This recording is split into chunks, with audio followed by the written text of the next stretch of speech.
The summer sun burned hot over the dusty roads of Macedonia. As a middle-aged man walked toward the royal palace at Pella, his name was Aristotle, and he carried with him nothing more than a small bag of scrolls and a mind filled with questions that had puzzled the greatest thinkers of his time. He did not know that this journey would change the course of human history. Inside the palace walls, a 13-year-old boy practiced sword fighting with wooden weapons. His movements were quick and precise, but his mind wandered to bigger things. Alexander, son of King Philip II, had already shown signs of the restless energy that would one day drive him to conquer most of the known world. Yet on this day in 343 BCE, he was simply a prince who needed a teacher.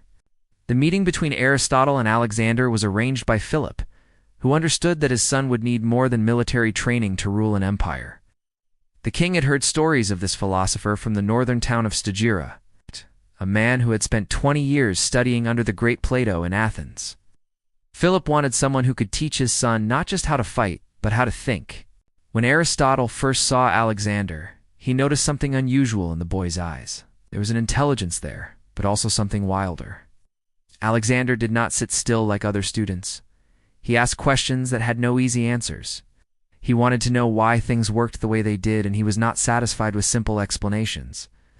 Aristotle had taught before, but never a student quite like this one. Most young men from wealthy families came to learn philosophy as a way to pass time or to impress others at dinner parties. He seemed to understand that knowledge was power, and power was something he intended to use.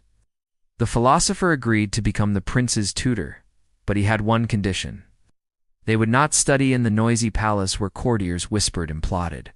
Instead, they would go to a quiet place, called Misa, a few miles outside the capital. There, surrounded by gardens and simple buildings, teacher and student would spend 3 years together that would shape both their lives forever. From the very beginning, Aristotle realized that traditional teaching methods would not work with Alexander. The boy learned best when he could touch and examine things for himself. When they studied animals, they caught them and looked at their insides. When they discussed government, they talked about real kingdoms and real problems.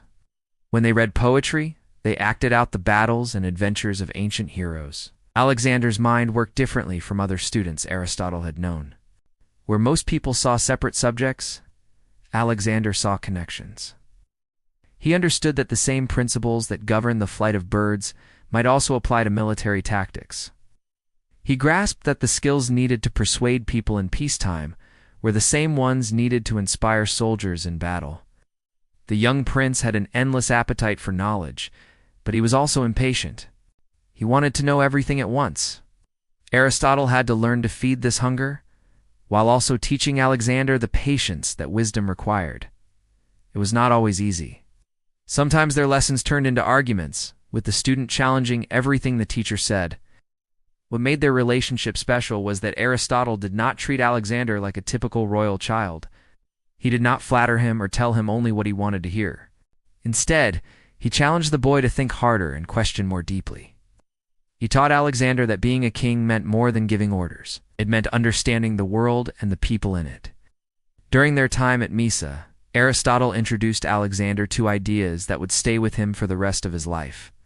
He taught him that courage was not the absence of fear, but the ability to act rightly despite fear. He showed him that true strength came from self-control, not from overpowering others. Most importantly, he helped Alexander understand that a great leader must be a great person first. The lessons went far beyond books and theories. Aristotle taught Alexander how to observe the world around him carefully. They studied plants and animals, weather patterns, and human behavior. The philosopher believed that understanding nature was the key to understanding everything else. This scientific approach would later help Alexander adapt to the many different lands and peoples he would encounter as a conqueror. Alexander learned that knowledge without action was useless, but action without knowledge was dangerous. Aristotle showed him how to gather information, analyze it carefully, and then make decisions based on reason rather than emotion. These skills would prove invaluable when Alexander faced the complex challenges of ruling a vast empire. The relationship between teacher and student was not always smooth. Alexander's ambition sometimes worried Aristotle, who had seen how power could corrupt even good people. The philosopher tried to instill in his student a sense of responsibility that would match his abilities. He wanted Alexander to use his talents for the good of humanity, not just for personal glory. As their time together drew to a close, both teacher and student had been changed by the experience. Aristotle had learned that education was not just about passing on information, but about awakening the potential that already existed in a student's mind. Alexander had discovered that true power came from understanding, that the greatest victories were won in the mind before they were won on the battlefield. Neither of them could have imagined where their relationship would lead. Alexander would go on to create one of the largest empires in history, spreading Greek culture and learning across 3 continents. Aristotle would establish a school in Athens that would influence thinkers for centuries to come. But perhaps most importantly, they had created a model for how knowledge and power could work together to change the world. Today, more than 2,000 years later, people still study this remarkable partnership between philosopher and prince. In our modern world, where leaders must make decisions that affect millions of people, the lessons of Aristotle and Alexander remain as relevant as ever. We still ask the same questions they explored together. How should power be used? What makes a good leader? How can knowledge serve humanity? The story of how Aristotle taught Alexander the Great is more than just ancient history. It is a timeless reminder that the greatest achievements come when wisdom guides strength, and when teachers and students work together to unlock the potential that lies within the human mind. The world that Aristotle entered when he came to teach Alexander was nothing like the peaceful Greece of earlier times. The year was 343 BCE, and the ancient world was changing in ways that would have seemed impossible to earlier generations. Old powers were falling, new ones were rising, and the very idea of what it meant to be Greek was being questioned. To understand why King Philip chose Aristotle as his son's tutor, one must first understand the world they all lived in. Greece was no longer the collection of independent city-states that had defeated the Persian Empire more than a century earlier. Athens, once the pride of the Greek world, had lost much of its power after a long and bloody war with Sparta. Sparta itself had also declined, weakened by constant fighting and internal problems. Into this power vacuum stepped Macedonia, a kingdom that most southern Greeks had long considered backward and barbaric. The Macedonians spoke Greek, but with a thick accent that made other Greeks laugh. They lived in a land of mountains and forests, far from the sophisticated cities of Athens and Corinth. Their kings ruled more like tribal chiefs than the refined politicians of the south. But Philip II had changed all that. When he became king in 359 BCE, Macedonia was weak and surrounded by enemies. Through a combination of military genius, political cunning, and sheer determination, Philip had transformed his kingdom into the most powerful force in Greece. He had done this not by abandoning Macedonian traditions, but by combining them with the best ideas from other Greek states. Philip's army was unlike anything the world had ever seen. He had taken the basic Greek formation of armored soldiers fighting in a tight group and improved it in every way. His soldiers carried longer spears, wore better armor, and trained harder than any other warriors of their time. More importantly, they fought not just for their city, but for their king and their country. The king had also learned that military power alone was not enough. He needed to win the respect of other Greeks, who still looked down on Macedonia as a crude frontier kingdom. This was where education came in. Philip wanted his son to be not just a great warrior, but a great leader who could unite all Greeks under Macedonian rule. The choice of Aristotle as tutor was brilliant for several reasons. First, Aristotle was not from Athens or any other major city-state that might have competing interests. He came from Stagira, a small town in northern Greece that had been destroyed and rebuilt by Philip himself. This meant that Aristotle had personal reasons to be grateful to the Macedonian king. Second, Aristotle represented the best of Greek learning without being tied to any particular political faction. He had studied under Plato, the most famous philosopher of the age, but he had also developed his own ideas that were different from his teachers. This independence of thought was exactly what Philip wanted for his son. Third, Aristotle understood both the Greek world and the wider world beyond it. He had traveled extensively and had lived in various parts of the Greek-speaking world. He knew that the future would belong to whoever could think beyond the narrow boundaries of individual city-states. The world that Alexander would inherit was much larger and more complex than anything previous Greek leaders had faced. To the east lay the Persian Empire, still the largest and richest empire in the world, despite its defeats in Greece more than a century earlier. The Persians ruled over dozens of different peoples, from the deserts of Arabia to the mountains of Central Asia. Most Greeks still thought of Persians as barbarians, enemies of Greek civilization who worshipped strange gods and lived under the rule of kings rather than free citizens. But Aristotle knew better. He had studied Persian philosophy and science. He understood that the Persian Empire had many things that Greeks could learn from. The Persians had developed systems of government, law, and administration that allowed them to rule effectively over vast territories and diverse populations. The Persian Empire was not the only great power in the world. To the south lay Egypt, an ancient civilization that had already been old when Greece was young. Egypt had been conquered by the Persians, but it maintained its own culture, religion, and way of life. Beyond Egypt lay the mysterious lands of Africa, about which Greeks knew almost nothing. To the north and west were the Celtic and Germanic tribes, people whom Greeks considered even more barbaric than the Persians. These tribes had no cities, no written language, and no central government. But they were fierce warriors who had already begun to threaten the northern borders of the Greek world. In this complex international situation, Macedonia occupied a unique position. It was Greek enough to claim leadership over the other Greek states, but it was also different enough to appeal to non-Greeks. The Macedonians had always been more accepting of foreign customs and ideas than other Greeks. They had intermarried with neighboring peoples and had adopted useful practices from many different cultures. This openness to foreign influence was both a strength and a weakness. It gave Macedonia flexibility and adaptability that more rigid societies lacked. But it also made other Greeks suspicious of Macedonian intentions. Many Greeks feared that Philip and Alexander were not really interested in defending Greek civilization, but rather in destroying it by mixing it with foreign elements. The cultural tensions of the time were reflected in the intellectual world as well. The great age of Athenian philosophy was ending. Plato had died just a few years before Aristotle came to Macedonia, and his academy was struggling to maintain its influence. Other philosophical schools were developing new ideas about how people should live and what governments should do. Some philosophers taught that people should withdraw from politics and focus on personal happiness. Others argued that all human beings, regardless of their nationality or social position, shared certain fundamental rights and duties. These ideas would have seemed strange to earlier generations of Greeks, who would believe that only free Greek males could truly be considered fully human. The economic situation was also changing rapidly. Trade routes that had once connected only Greek cities now stretched across the known world. Merchants from Greece could be found in Persian markets, and Persian goods appeared in Greek homes. This growing economic interconnectedness made old political boundaries seem less important.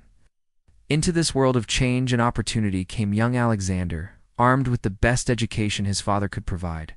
Aristotle's task was to prepare the prince not just for the world as it was, but for the world as it might become. Neither teacher nor student could have imagined how dramatically that world would change in the decades to come. Long before Aristotle ever met the young prince who would change the world, he was simply a curious boy from a small town who asked too many questions. His story began in 384 BCE in Stagira, a modest fishing village on the northern coast of Greece. The town was nothing special, but it would later become famous as the birthplace of one of history's greatest thinkers. Aristotle's father, Nicomachus, was the royal physician to King Amyntas of Macedonia, Alexander's grandfather. This connection to the Macedonian court would prove important later, but as a child, Aristotle was more interested in watching his father work than in politics. He spent hours observing as Nicomachus examined patients, prepared medicines, and studied the human body. From his father, Aristotle learned that knowledge came from careful observation, not just from reading old books. When other children played with toys, young Aristotle collected insects, watched birds, and asked endless questions about how living things worked. His father encouraged this curiosity, teaching him that the natural world was full of mysteries waiting to be solved. Tragedy struck when Aristotle was still young. Both his parents died when he was barely 17, leaving him an orphan with little money but a burning desire to learn. His guardian Proxenus made a decision that would change the course of philosophy forever. He sent the young man to Athens, the intellectual center of the Greek world, to study at Plato's academy. The journey to Athens was long and dangerous, but Aristotle's excitement grew with each mile. It heard stories of the great philosophers who gathered there, men who spent their days discussing the deepest questions of existence. The academy was said to be a place where brilliant minds came together to seek truth and wisdom. When Aristotle first walked through the gates of the academy in 367 BCE, he was amazed by what he saw. Students and teachers from all over the Greek world sat in small groups under olive trees, debating questions that had no easy answers. What is justice? What makes a good life? How should society be organized? These were the kinds of questions that made Aristotle's mind come alive. Plato, the master of the academy, was already an old man when Aristotle arrived. He had been the student of Socrates, the famous philosopher who had been executed by the Athenian government for asking too many uncomfortable questions.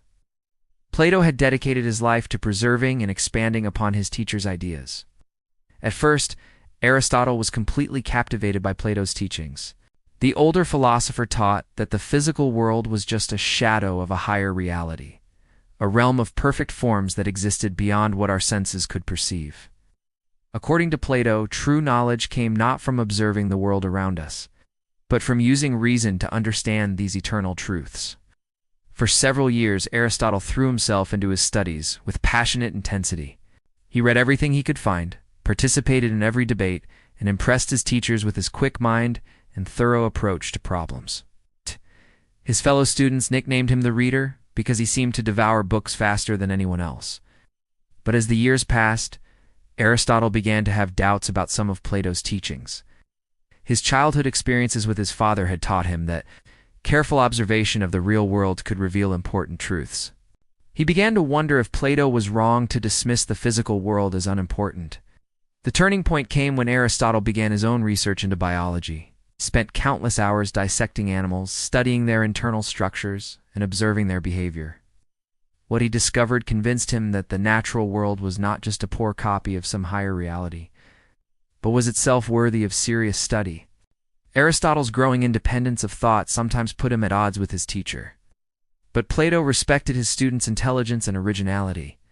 For 20 years, Aristotle remained at the academy, first as a student and later as a teacher. He developed his own ideas while still learning from the master who had shaped his early thinking. When Plato died in 347 BCE, many expected Aristotle to become the new head of the academy. Instead, the position went to Plato's nephew, Speusippus, a man whose philosophical views were quite different from Aristotle's. Feeling that he had learned all he could in Athens, Aristotle decided it was time to leave. The next phase of Aristotle's life was spent traveling and teaching in various parts of the Greek world. He went first to Assos, a small city in Asia Minor, where he was welcomed by Hermias, a ruler who had once been a fellow student at the academy. There, Aristotle established a small school and continued his research into biology and politics. It was in Assos that Aristotle experienced one of the most important events of his personal life. He fell in love with Pythias, the adopted daughter of Hermias, and married her. For the first time, the philosopher who had spent his life thinking about abstract questions experienced the joy and responsibility of family life. The happiness did not last long. Hermias was captured and executed by the Persians, who suspected him of plotting against their empire. Aristotle and Pythias were forced to flee, finding refuge on the island of Lesbos. There, surrounded by the rich marine life of the Aegean Sea, Aristotle conducted some of his most important biological research. During his time on Lesbos, Aristotle began to develop the systematic approach to knowledge that would make him famous. He believed that all knowledge was connected, and that a true philosopher should study everything from the smallest insects to the largest questions of human existence. He began work on treatises covering subjects as diverse as ethics, politics, biology, and logic. The years of travel and research had transformed Aristotle from a brilliant but conventional student into an original thinker with his own unique approach to philosophy. He had learned to combine the theoretical insights of Plato with the practical knowledge gained from careful observation of the world. When the invitation came from King Philip to become Alexander's tutor, Aristotle saw it as the perfect opportunity to test his ideas in practice. He had spent years thinking about questions of ethics and politics in the abstract. Now he would have the chance to help shape the character of a future king. The journey back to Macedonia was like coming home for Aristotle. He had been born in this region, and his father had served the royal family. But he was no longer the curious boy who had left for Athens decades earlier. He was now a mature philosopher with his own distinctive vision of how knowledge and power should work together. As Aristotle prepared to meet his most famous student, he carried with him not just the wisdom of books, but the hard-won insights of a lifetime spent seeking truth. He had learned that the best teachers were not those who simply passed on old knowledge, but those who helped their students discover new truths for themselves.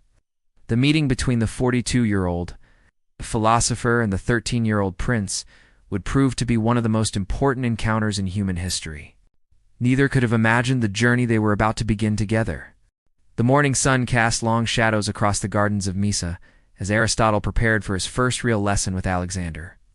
The philosopher had spent weeks observing his young student, learning how his mind worked and what teaching methods might reach him. What he had discovered both excited and worried him. Alexander was brilliant, but he was also restless, impatient, and hungry for knowledge that he could use immediately. Aristotle had decided to begin with something that would capture Alexander's attention right away. Instead of starting with abstract philosophy, he would begin with the art of leadership itself. He had brought with him a worn copy of Homer's Iliad, the ancient story of the Trojan War that every Greek child knew by heart. When Alexander arrived for his lesson, he found his teacher sitting beside a small table covered with maps, scrolls, and strange objects. Aristotle looked up and smiled. "Tell me, Alexander, who is the greatest hero in the Iliad?" Without hesitation, Alexander replied, "Achilles, of course. He was the strongest warrior and feared no one." Aristotle nodded thoughtfully. "And yet Achilles died young, and his anger nearly cost the Greeks their victory. What about Hector, the Trojan prince? He was also brave, but he fought to protect his city and family, not for personal glory." This simple question opened up a discussion that would last for hours. Aristotle used the characters in Homer's epic to teach Alexander about different kinds of courage, different motivations for fighting, and different ways of leading people. Through these stories, he began to introduce one of his most important ideas, that true virtue was not about extremes, but about finding the right balance. Alexander had always thought that being brave meant never being afraid. But Aristotle showed him that real courage was more complicated than that. A person who felt no fear was not brave, but foolish. A person who was paralyzed by fear was a coward. True courage meant feeling fear, but acting correctly despite it. To illustrate this point, Aristotle told Alexander about a general who had to decide whether to attack a strongly defended city. A reckless commander might attack immediately, wasting the lives of his soldiers. A cowardly commander might refuse to attack at all, allowing the enemy to grow stronger. A truly courageous commander would study the situation carefully, choose the right moment, and attack in a way that gave his forces the best chance of success. This lesson about courage was Alexander's first introduction to what Aristotle called the golden mean. The philosopher explained that most virtues worked this way. Generosity, for example, was the middle ground between being stingy and being wasteful. Confidence was the balance between self-doubt and arrogance.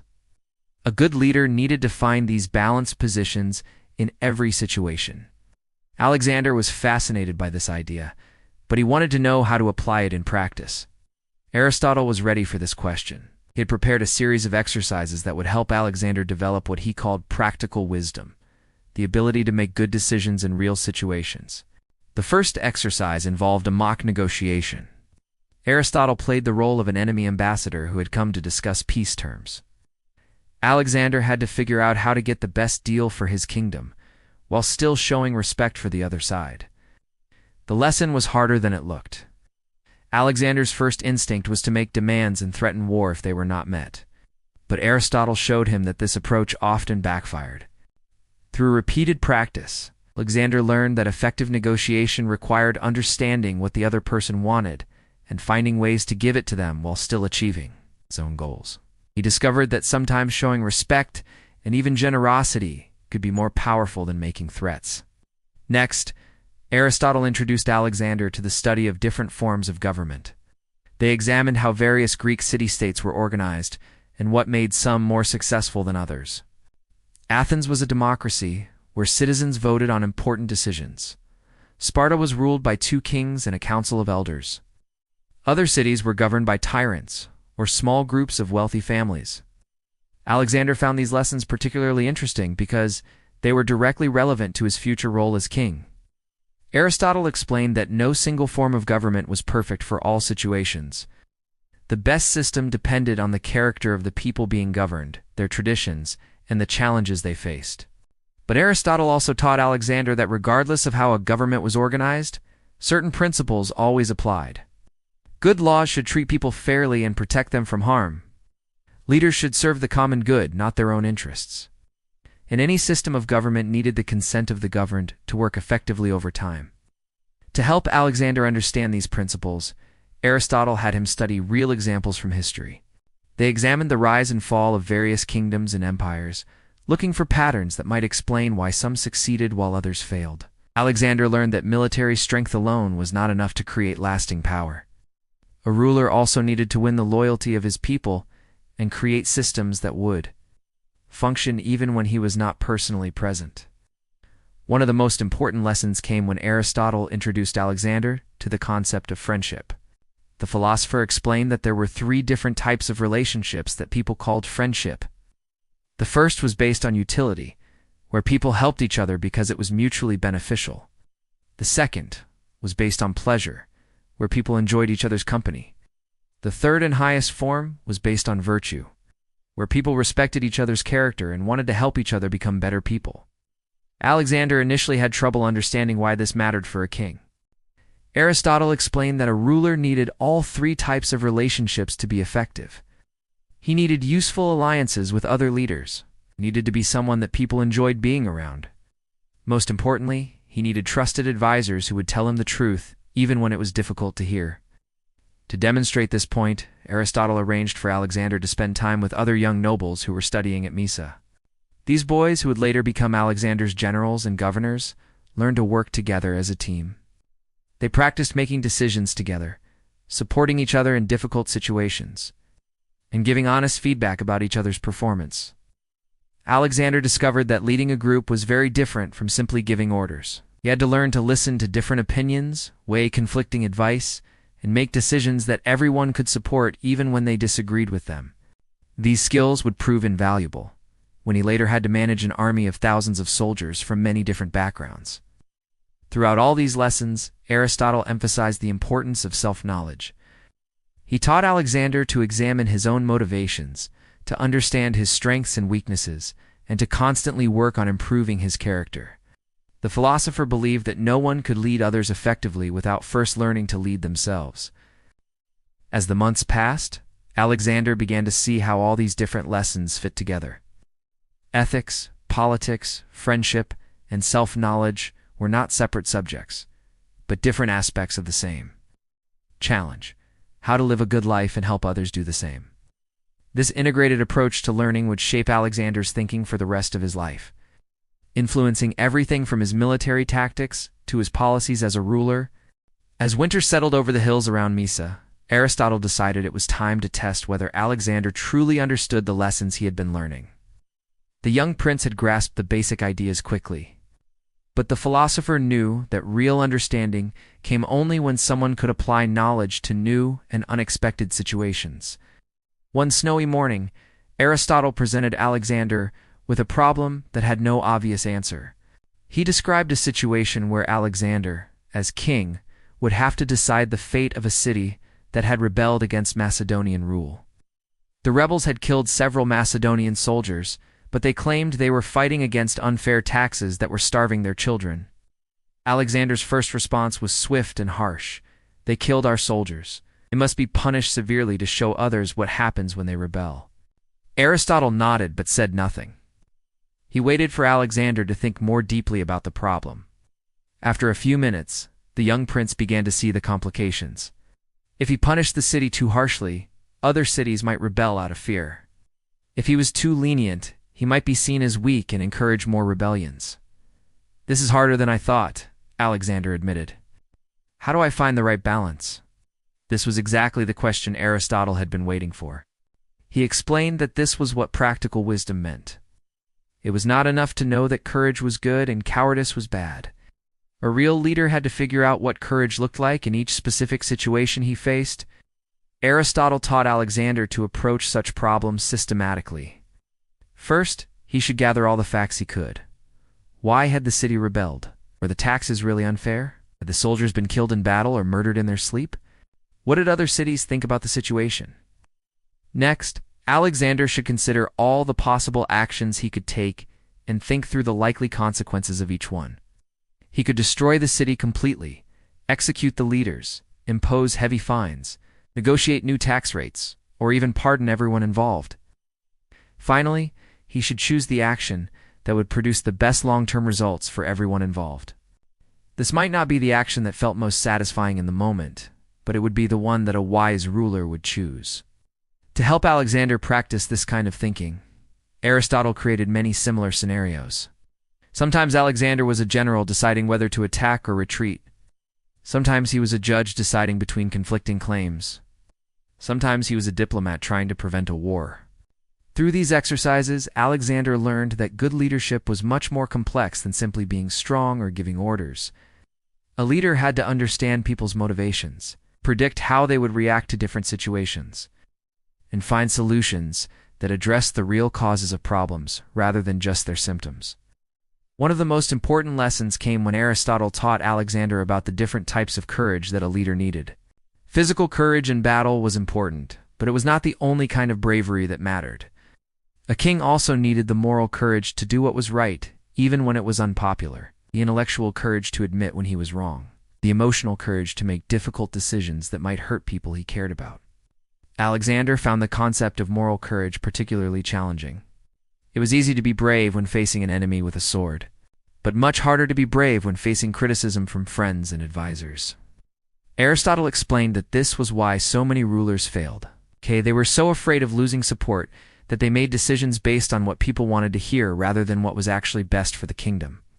To illustrate this point, Aristotle told Alexander the story of a king who knew that his kingdom needed higher taxes to build defenses against an approaching enemy. The king was afraid to impose the taxes because he thought his people would hate him. Instead, he borrowed money and hoped the problem would go away. When the enemy finally attacked, the kingdom was defenseless and was quickly conquered. Sometimes, Aristotle explained, being a good leader means accepting that people will be angry with you in the short term so that you can protect them in the long term. Alexander also learned about the importance of surrounding himself with people who would tell him the truth. Aristotle warned him that as he became more powerful, it would become harder and harder to get honest advice. People would tell him what they thought he wanted to hear rather than what he needed to know. To prepare for this challenge, Aristotle helped Alexander practice receiving criticism and disagreement.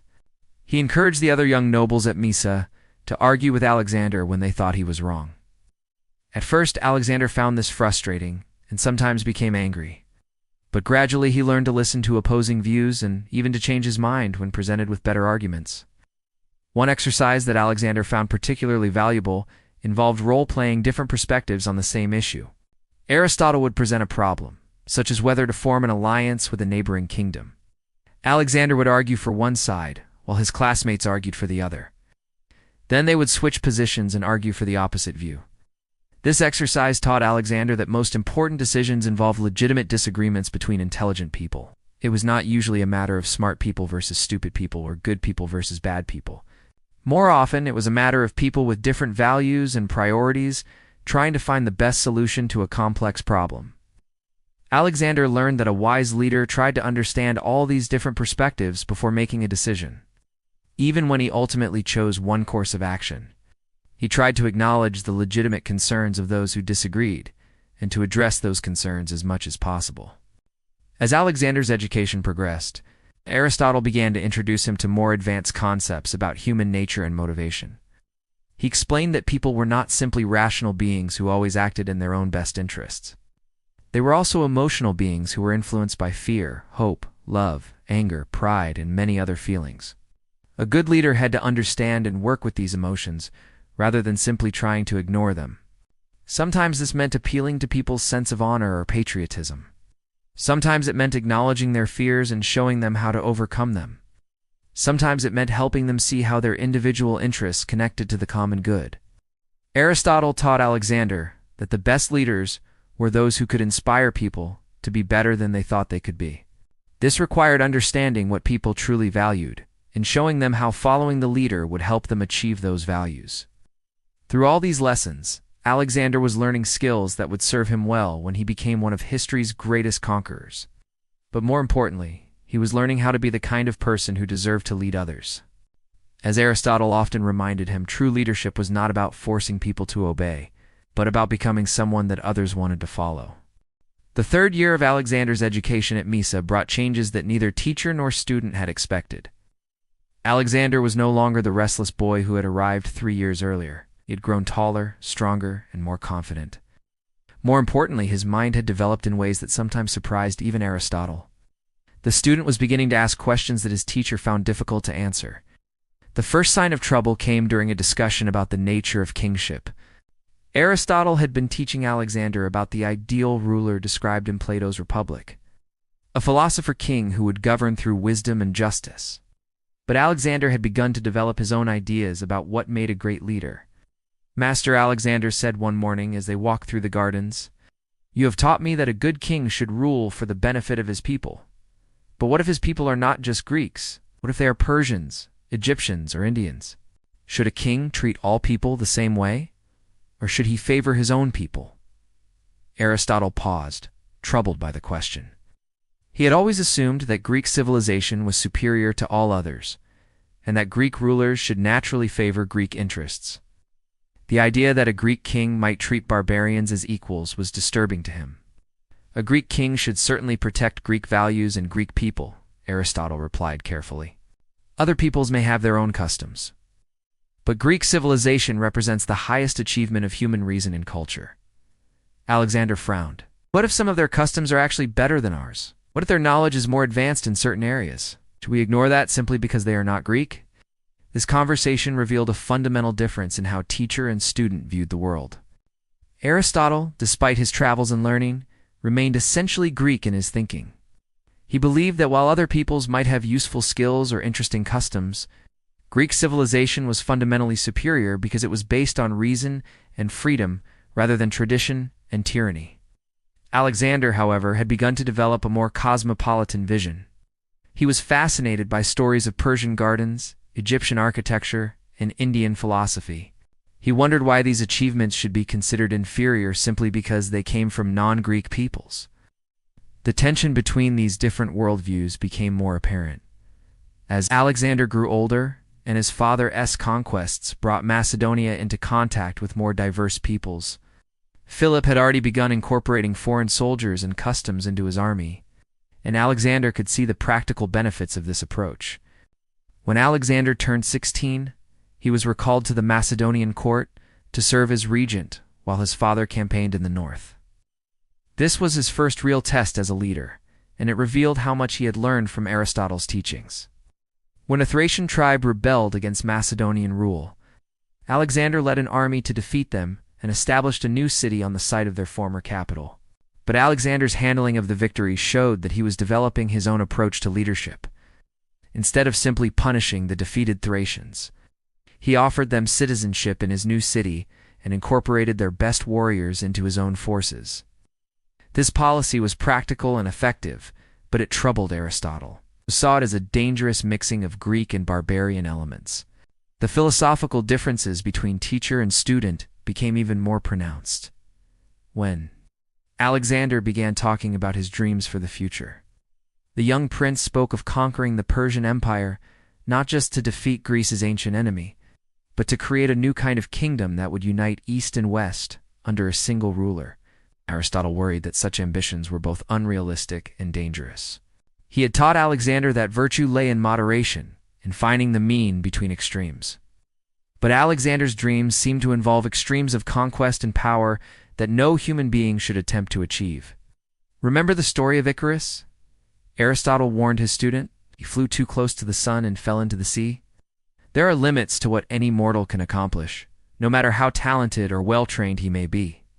But Alexander was no longer the obedient student who accepted everything his teacher said without question.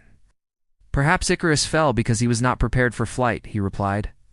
"What if someone could learn to fly properly? Should he limit himself to walking simply because others have failed?" These debates revealed that Alexander had learned Aristotle's lessons perhaps too well. The philosopher had taught him to think independently, to question assumptions, and to seek truth through reason and observation. Now Alexander was applying these same methods to examine Aristotle's own beliefs about the limits of human achievement and the proper relationship between Greeks and other peoples.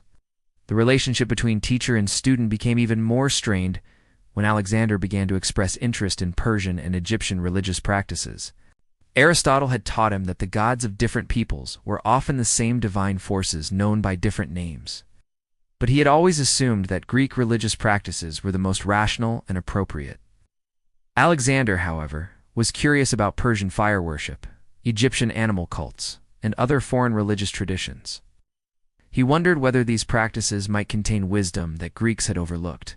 This religious curiosity would later lead to serious conflicts. But even as a teenager, Alexander's openness to foreign ideas worried his Greek tutor.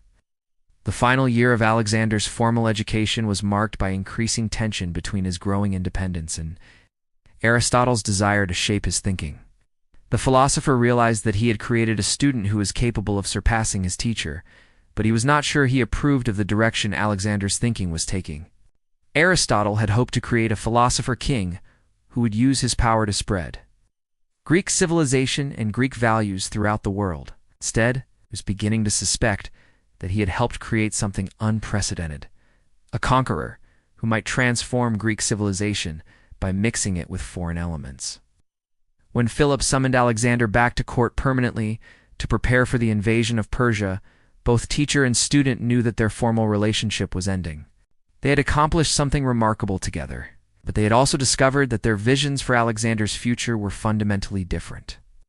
Aristotle returned to Athens to establish his own school, the Lyceum, where he would spend the rest of his life developing his philosophical system.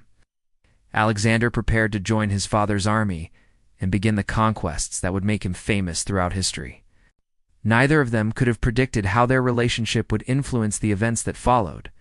Alexander would carry Aristotle's teachings with him to the ends of the earth, but he would also adapt and transform those teachings in ways that his old tutor could never have imagined. The student had indeed surpassed the teacher, but whether this was a triumph or a tragedy remained to be seen. 2 years after Alexander left Mysa, news reached Aristotle in Athens that shook the ancient world to its foundations. King Philip had been assassinated at his daughter's wedding, and 20-year-old Alexander had become king of Macedonia. The student that Aristotle had trained was now one of the most powerful rulers in the Greek world, and he was about to put everything he had learned to the ultimate test. Alexander's first actions as king revealed how deeply Aristotle's teachings had influenced him. When several Greek cities rebelled upon hearing of Philip's death, many expected the young king to respond with overwhelming force. Instead, Alexander chose a more calculated approach that showed he had learned the lessons about practical wisdom and the golden mean. He moved quickly to secure his northern borders, defeating barbarian tribes that threatened Macedonia. But when he turned south to deal with the Greek rebels, he offered them a choice. They could acknowledge him as their leader peacefully, or face the consequences of continued resistance. Most cities wisely chose to submit, recognizing that Alexander was not a weak boy they could easily intimidate. The one exception was Thebes, a powerful city that had destroyed sacred band and humiliated Philip years earlier. When the Thebans not only refused to submit, but also killed Macedonian ambassadors, Alexander faced his first major test as a leader. How he handled this crisis would determine whether other cities would respect or despise him. Alexander's response revealed both the influence of Aristotle's teachings and his own developing judgment. He besieged Thebes, and when the city fell, made a decision that shocked the Greek world. He ordered the complete destruction of the city, selling its population into slavery and leaving only the temples and the house of the poet Pindar standing. This harsh action served its purpose. No other Greek city dared to rebel against Macedonian authority. But Aristotle, watching from Athens, must have wondered whether his former student had learned his lessons too well. The destruction of Thebes showed strategic brilliance and practical wisdom. but it also revealed a ruthlessness that troubled those who remembered the thoughtful young prince from Mysa. With Greece secured, Alexander turned his attention to the great project that his father had planned: the invasion of the Persian Empire. This was the moment when Aristotle's education would truly be tested. Everything the philosopher had taught about leadership, strategy, ethics, and practical wisdom would be put to use in the most challenging circumstances imaginable. Alexander's approach to the Persian campaign showed how he had absorbed and transformed his teacher's lessons. Aristotle had taught him to study his enemies carefully, to understand their strengths and weaknesses, and to adapt his tactics accordingly. Alexander applied these principles on a scale that no Greek had ever attempted before. Before crossing into Asia, Alexander spent months gathering information about Persian military organization, road systems, food supplies, and local politics. He studied maps, interviewed merchants and diplomats, and consulted with Greek soldiers who had fought as mercenaries in Persian armies. This careful preparation reflected the scientific approach to knowledge that Aristotle had instilled in him. When Alexander finally crossed the Hellespont into Asia in 334 BCE, he carried with him not just an army, but a mobile university. He brought along scholars, historians, geographers, and scientists who would study and record everything they encountered. This decision showed that he understood Aristotle's teaching that knowledge and power should work together. The expedition included specialists who would collect plant and animal specimens, map new territories, and study foreign customs and languages. Alexander had learned from Aristotle that understanding the natural world and human societies was not just intellectually satisfying, but practically useful for a ruler who wanted to govern effectively. Alexander's first major victory at the Granicus River demonstrated how he had learned to combine courage with calculation. Rather than simply charging into battle, he studied the terrain, positioned his forces carefully, and chose the moment of attack that would give him the greatest advantage. The victory was decisive, but it was achieved through planning and intelligence rather than just bravery. After the battle, Alexander's treatment of the defeated Persians revealed another aspect of his education. Instead of simply plundering and destroying, he tried to win over the local population by respecting their customs and keeping their existing administrators in place. This policy reflected Aristotle's teaching that good government required the consent of the governed. As Alexander's conquests continued, the influence of his philosophical education became even more apparent. At Gordium, he encountered the famous knot that legend said could only be untied by the future ruler of Asia. Instead of spending days trying to untie it in the traditional way, Alexander cut through it with his sword, declaring that it mattered not how the knot was undone, only that it was done. This episode illustrated how Alexander learned to think creatively about problems and not be bound by conventional approaches. Aristotle had taught him that practical wisdom sometimes required finding new solutions to old problems, and Alexander applied this lesson throughout his career. The great victory at Issus, where Alexander defeated the Persian king Darius in person, showed how the young conqueror had learned to manage both victory and mercy. After the battle, he treated Darius's captured family with kindness and respect, winning admiration even from his enemies.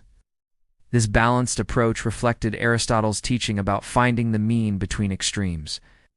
Alexander's treatment of conquered cities also revealed his philosophical training. When cities surrendered peacefully, he was generous and allowed them to keep their customs and government. When they resisted, he was harsh, but not unnecessarily cruel.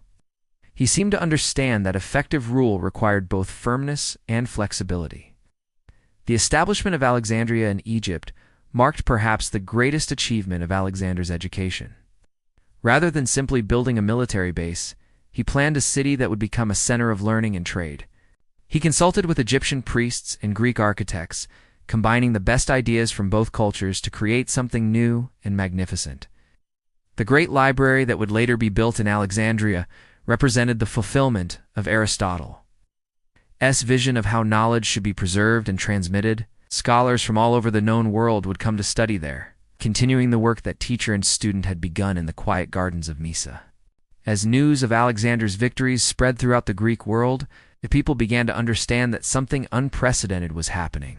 This was not just another military conquest, but the creation of a new kind of civilization, that combined Greek learning with the wealth and wisdom of the East. Aristotle, now teaching his own students in Athens, watched these developments with mixed feelings. His former student was achieving things that seemed impossible, but he was also moving far beyond anything the philosopher had envisioned. When he first met the restless young prince, when Alexander died suddenly in Babylon at the age of 32, his vast empire quickly broke apart into smaller kingdoms ruled by his generals. But the ideas that had shaped his education continued to spread and grow long after both teacher and student were gone. The relationship between Aristotle and Alexander had created something that would outlast any military conquest, a new way of thinking about knowledge, leadership, and the unity of human civilization. In the immediate aftermath of Alexander's death, his former companions established kingdoms stretching from Egypt to India.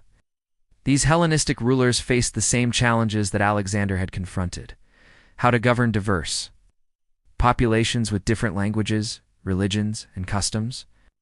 Many of them turned to the same principles that Aristotle had taught their former leader. The Ptolemies, who ruled Egypt for 3 centuries, built upon Alexander's vision of Alexandria as a center of learning. They expanded the great library and museum that Alexander had planned, creating the most important center of scholarship in the ancient world. Here, for the first time in history, scholars from different cultures worked together to advance human knowledge. Greek mathematicians worked alongside Egyptian astronomers. Jewish translators collaborated with Persian philosophers. Indian doctors shared their knowledge with Greek physicians.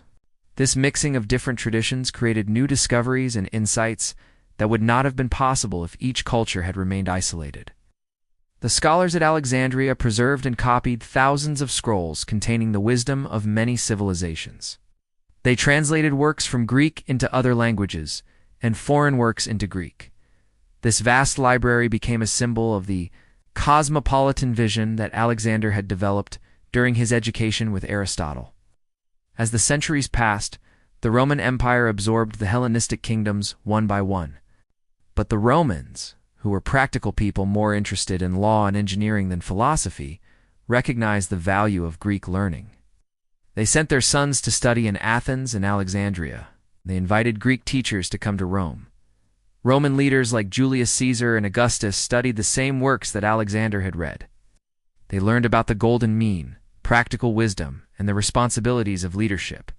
The Roman Empire's success in governing diverse populations owed much to these lessons.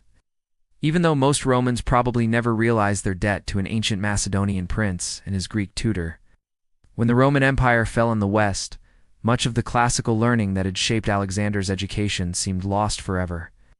The great libraries were destroyed or abandoned. The schools where Aristotle's ideas had been taught closed their doors. For several centuries, it appeared that the intellectual legacy of the teacher-student relationship might disappear entirely. But the ideas survived in unexpected places. Muslim scholars in the Middle East had preserved many of Aristotle's works in Arabic translation. In cities like Baghdad, Damascus, and Cordoba, Islamic philosophers studied and expanded upon the same principles that had once guided Alexander's education. Ibn Sina, known in the West as Avicenna, developed Aristotelian ideas about medicine and natural science. Ibn Rushd, called Averroes, wrote commentaries on Aristotle's political philosophy that influenced rulers throughout the Islamic world. These scholars kept alive the tradition of combining theoretical knowledge with practical wisdom that Aristotle had first demonstrated in his teaching of Alexander. When the Crusades brought Western Europeans into contact with the Islamic world, they rediscovered the Greek learning that their ancestors had lost. Universities were established in Paris, Oxford, and other cities where students once again studied Aristotelian philosophy. The revival of classical learning helped spark the intellectual awakening known as the Renaissance. Renaissance princes studied both Aristotle's political philosophy and the history of Alexander's conquests. They tried to model themselves on the ancient Macedonian king, seeing him as an example of how education and ambition could be combined to achieve great things. The Italian city-states in particular produced leaders who attempted to apply Aristotelian principles to the complex politics of their time. Machiavelli, writing in the early 16th century, drew heavily on examples from Alexander's career in his famous work The Prince. While Machiavelli's conclusions were often different from Aristotle's, his method of analyzing political problems through historical examples reflected the same approach that Aristotle had used in teaching Alexander. The rediscovery of Aristotelian texts also influenced the development of modern science. Scholars like Roger Bacon, and later Francis Bacon, built upon Aristotle's emphasis on observation and systematic study. While they rejected some of his specific conclusions, they preserved his fundamental insight that knowledge comes from careful examination of the natural world. During the Enlightenment, philosophers like John Locke and Immanuel Kant continued to wrestle with questions that Aristotle had first explored with Alexander. How should political power be organized? What are the responsibilities of rulers to their subjects? How can reason be used to improve human society? These questions remained as relevant in the 18th century as they had been in ancient Macedonia. The founding fathers of the American Republic were deeply influenced by classical learning. They had read about Alexander's conquests and Aristotle's political philosophy. They designed the Constitution. They tried to create a system that would avoid the problems that it had, destroyed ancient republics while preserving the benefits of democratic government. The idea of separation of powers, which became a cornerstone of American government, reflected Aristotelian insights about the need to balance different interests and prevent any single person or group from gaining too much control. The founders understood that even well-educated and virtuous leaders like Alexander could become dangerous if they were not subject to proper limitations. In the 19th century, the rapid expansion of European empires raised new questions about how different cultures should interact. Some imperial administrators tried to apply lessons from Alexander's example, attempting to govern diverse populations by respecting local customs while introducing Western ideas and technology. The British Raj in India, for instance, combined British legal and administrative systems with traditional Indian practices. While the results were often problematic and sometimes tragic, the underlying approach reflected the same cosmopolitan vision that Alexander had developed under Aristotle's guidance. The 20th century brought new challenges that tested the enduring relevance of ancient wisdom. 2 world wars demonstrated the destructive potential of leaders who combined great ability with dangerous ambitions. The rise of totalitarian regimes showed what could happen when power was not balanced by wisdom and moral restraint. In response to these crises, educators and political theorists returned once again to classical sources for guidance. They studied how Aristotle had tried to instill ethical principles in a future ruler, and they asked whether similar educational approaches might help prevent future disasters. Modern leadership training programs in business, government, and the military often incorporate ideas that can be traced back to the relationship between Aristotle and Alexander. The emphasis on ethical decision-making, the importance of understanding different perspectives, and the need to balance competing interests all reflect principles that were first developed in the gardens of Mysa more than 2,000 years ago. Today, as leaders around the world grapple with globalization, cultural diversity, and rapid technological change, the example of how a Greek philosopher prepared a Macedonian prince to rule a multicultural empire continues to offer valuable insights. The questions that Aristotle and Alexander explored together remain as challenging and important as ever. In the gleaming conference rooms of modern corporations and the halls of contemporary universities, the shadow of an ancient relationship still falls across our understanding of leadership and education. More than 2,000 years after Aristotle first met Alexander in the gardens of Mysa, their story continues to offer insights that are remarkably relevant to the challenges we face today. Consider a young executive being groomed to lead a multinational company, or a political candidate preparing for high office, or a military officer learning to command troops from many different backgrounds. Each of these modern situations echoes the challenge that Aristotle faced when he was asked to prepare a Macedonian prince to rule over Greeks, Persians, Egyptians, and many other peoples. The fundamental questions remain the same. How do we prepare leaders to make good decisions under pressure? How do we teach them to balance competing interests and find solutions that work for everyone involved? How do we help them develop the character and wisdom needed to use power responsibly? Modern leadership development programs have rediscovered many of the methods that Aristotle used with Alexander. Business schools now emphasize case study teaching, where students examine real situations and debate different approaches to solving complex problems. This method directly follows the approach Aristotle used when he had Alexander analyze historical examples of successful and failed rulers. The concept of emotional intelligence, which has become central to contemporary leadership theory, reflects insights that Aristotle taught Alexander about understanding and managing human emotions. Modern leaders are trained to recognize how fear, anger, pride, and hope influence decision-making, both in themselves and in others. They learn to work with these emotions, rather than simply trying to ignore them. The idea of servant leadership, popular in many organizations today, echoes Aristotle's teaching that true leaders must serve the common good rather than their own interests. Alexander's practice of sharing hardships with his soldiers and respecting the customs of conquered peoples reflects this same principle. Modern leaders are taught that their primary responsibility is to help others succeed, not to accumulate power for its own sake. In our increasingly connected world, the cosmopolitan vision that Alexander developed under Aristotle's guidance has become more relevant than ever. Modern leaders must work effectively with people from many different cultures, religions, and backgrounds, must find ways to respect diversity while building unity around common goals. Technology companies provide particularly striking examples of this challenge. A single project might involve engineers from India, designers from Sweden, marketers from Brazil, and customers from dozens of countries. The leader of such a team faces the same basic challenge that Alexander confronted: how to unite diverse groups of people around a shared vision while respecting their different perspectives and contributions. The principle of the golden mean, which Aristotle taught Alexander to find balance between extremes, remains highly relevant in modern decision-making.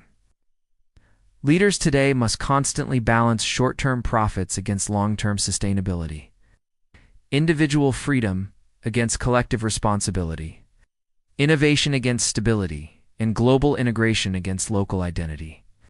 Environmental challenges provide a clear example of how this ancient wisdom applies to contemporary problems. Climate change requires leaders to find the mean between economic growth and environmental protection, between immediate needs and future consequences, between national interests and global cooperation. The systematic approach to problem-solving that Aristotle taught Alexander offers a framework for addressing these complex issues. The relationship between teacher and student that developed between Aristotle and Alexander also provides valuable lessons for modern education and mentorship. Their experience shows that the best learning happens when students are challenged to think independently rather than simply memorize information. Alexander became great not because he copied everything Aristotle taught him, but because he learned to apply those teachings creatively to new situations. Modern mentorship programs in corporations, universities, and other organizations try to recreate this dynamic. They pair experienced leaders with younger people who show potential, creating relationships that combine formal instruction with personal guidance. The goal is not to create copies of the mentor, but to help mentees develop their own capabilities and insights. The tension that eventually developed between Aristotle and Alexander as the student surpassed his teacher also offers important lessons. It shows that successful education inevitably leads to independence, and that teachers must be prepared to see their students go beyond what they themselves accomplished. This can be both rewarding and challenging for those in positions of authority. In the field of international relations, Alexander's approach to governing a diverse empire continues to influence modern thinking about global governance. The European Union, the United Nations, and other international organizations face the same basic challenge that Alexander confronted: how to create unity among different peoples without destroying their distinctive identities. Alexander's policy of adopting local customs while maintaining overall coherence provides a model for what political scientists now call subsidiarity. The idea that decisions should be made at the most local level possible while maintaining coordination at higher levels when necessary. The scientific approach that Aristotle instilled in Alexander, emphasizing careful observation and systematic study, remains the foundation of modern research and development. Companies that want to innovate successfully must combine theoretical knowledge with practical experimentation. Just as Alexander combined philosophical principles with real-world testing during his conquests, modern universities continue to struggle with the same challenge that faced the ancient Library of Alexandria: how to preserve and transmit knowledge across cultural boundaries.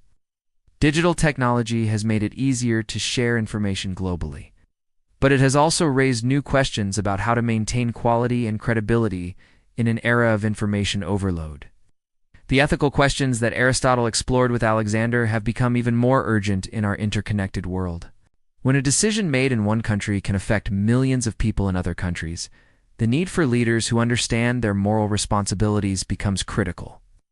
The development of nuclear weapons, global financial systems, and climate-changing technologies has given modern leaders power that Alexander could never have imagined.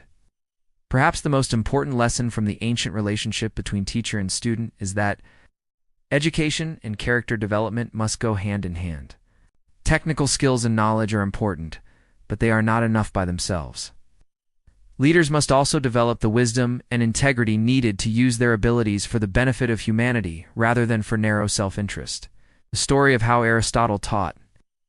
Alexander reminds us that great achievements are possible when wisdom guides power, when teachers inspire students to exceed their expectations, and when leaders have the courage to pursue noble goals despite the risks involved. In our own time of rapid change and global challenges, these ancient lessons offer both inspiration and practical guidance for building a better world.